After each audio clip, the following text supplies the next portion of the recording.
सभी खबरों से जुड़ी किसी भी छोटी या बड़ी अपडेट को पाने के लिए सब्सक्राइब करें हमारे चैनल खबरी चौखट को, और किसी भी नोटिफिकेशन को पाने के लिए बेल आइकन को दबाना न भूलें, क्योंकि हम रखते हैं चप्पे चप्पे पर नजर। भारत का यूनिफाइड पेमेंट इंटरफेस यानी यूपीआई ग्लोबल होता नजर आ रहा है और कई देशों ने इसे अपनाने में दिलचस्पी भी दिखाई है। अब इसका और विस्तार हो गया है और इसके तहत मॉरिशस और श्रीलंका में भी लोग यूपीआई का इस्तेमाल कर सकेंगे। प्रधानमंत्री नरेंद्र मोदी आज दोनों देशों में इस सर्विस को लॉन्च करेंगे। इस दौरान श्रीलंका के राष्ट्रपति रानिल विक्रमसिंघे और मॉरिशस के प्रधानमंत्री प्रविंद जुगनौथ के साथ तीनों देशों के सेंट्रल बैंक के गवर्नर भी उपस्थित रहेंगे। विदेश मंत्रालय द्वारा रविवार को इस लॉन्च के बारे में एक प्रेस रिलीज जारी करते हुए जानकारी शेयर की गई थी। श्रीलंका और मॉरिशस में यूपीआई सर्विसेज लॉन्च होने के बाद दोनों देश के लोग अपने अपने यहाँ इसका इस्तेमाल कर पाएंगे। इसके अलावा भारत से मॉरिशस और श्रीलंका जाने वाले पर्यटक भी वहाँ अपने टूरिस्ट की तरह पेमेंट कर पाएंगे। मॉरिशस में सिर्फ यूपीआई नहीं बल्कि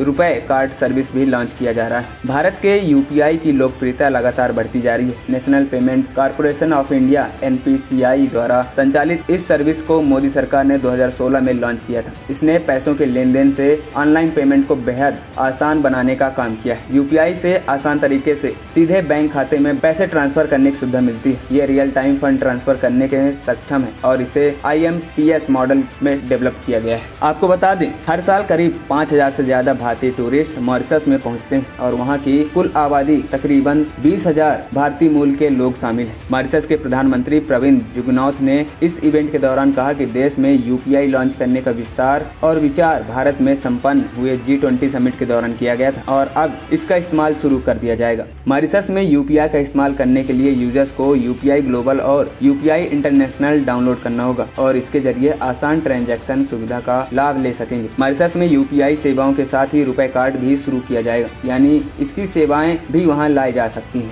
वहीं श्रीलंका और मॉरिशस में होने वाली यूपीआई लॉन्चिंग से पहले भारतीय payment system France, Singapore, UAE, Nepal, Bhutan active है। बता दें कि यूपीआई के आने के बाद ऑनलाइन ट्रांजैक्शन में खासी तेजी देखने को मिली है। इससे साल दर साल इजाफा हो रहा है और इसका अंदाजा NPCI के आंकड़ों को देखकर लगाया जा सकता है। इसके मुताबिक बीते साल दिसंबर 2023 में भी यूपीआई से 18.23 लाख करोड़ रुपए का रिकॉर्ड लेन देन किया गया है, जो कि पिछले साल 2022 की समान अवधि की तुलना में 54% अधिक है। खबरी चौखट की रिपोर्ट।